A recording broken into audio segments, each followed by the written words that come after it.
Cesar spent his life taming tearaway dogs with great success, but he could hardly have imagined the controversy he'd caught or the response he'd received when he brought his skills to a TV audience. His Dog Whisperer show ran for 9 series in 80 countries around the world. He's so big he now hosts live shows too, and his Trust Your Instincts tour comes to the UK in April next year. Here he is in action in his new programme, Leader of the Pack. This difficult dog is in desperate need of a home. Rosie, come on. Cesar Milan is the best man for the challenge. Like I always say, I rehabilitate dogs and I train people. This type of breed gets often misunderstood and is a dangerous breed. And we have to take responsibility that the one who's dangerous is a human without knowledge, a human without heart. That's what's dangerous. Ladies and gentlemen, Cesar Milan.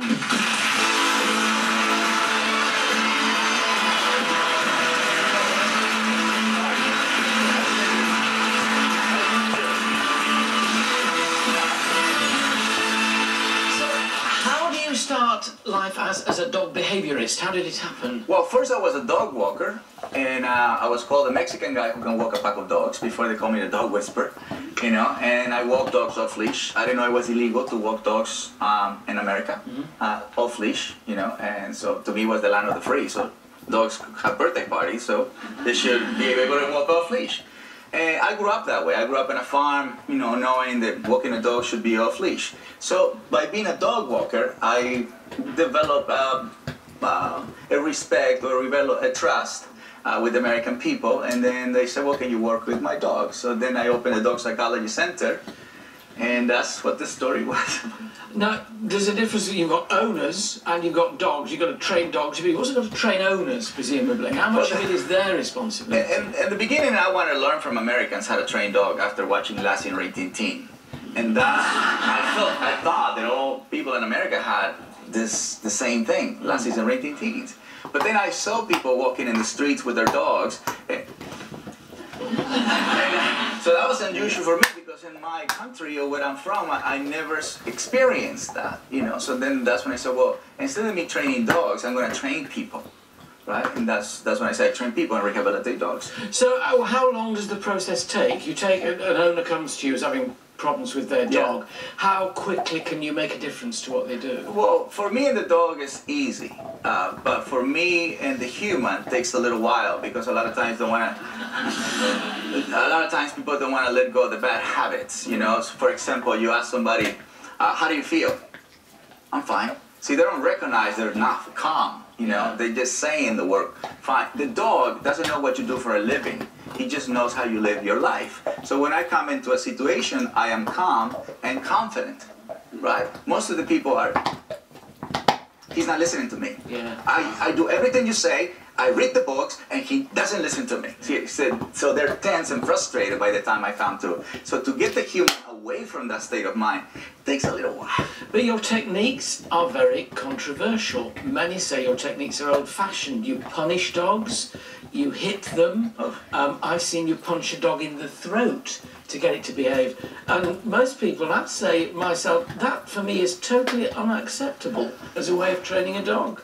Well, obviously I respectfully disagree with that. It's not a punch, it's a touch. Right? I watched the video of it. If somebody touched me like that, I would hurt. Oh.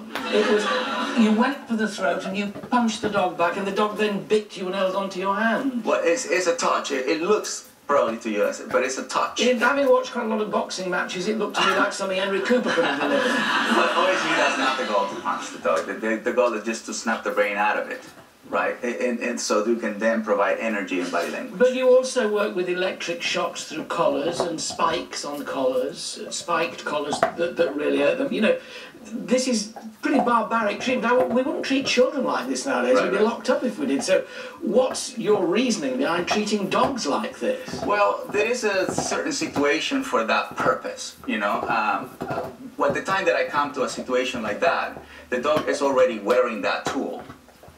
You know, so when I came to America, I didn't use tools. We don't have pet shops where I'm from. So when you come into a situation where people are already using the tool and they're not knowing how to use it, That's all I'm doing. I'm just showing them how to use it properly. Well, there's a, you just explained to me earlier on that people can't do what you do because they've got the wrong attitude. Right. And yet they watch you doing it, they'll go and try it, and by your own admission, they won't be able to do it as well as you do. So there's a great danger that they will maltreat their dogs hugely because they're not doing it, you would say, properly. Well, that's what I say, consult a professional. That's the key. You know, so but you're showing them on educated. television, they're going to try it, aren't they? Well, unfortunately, right, just like in a cigarette, they say don't, smoke skills, and people still doing it.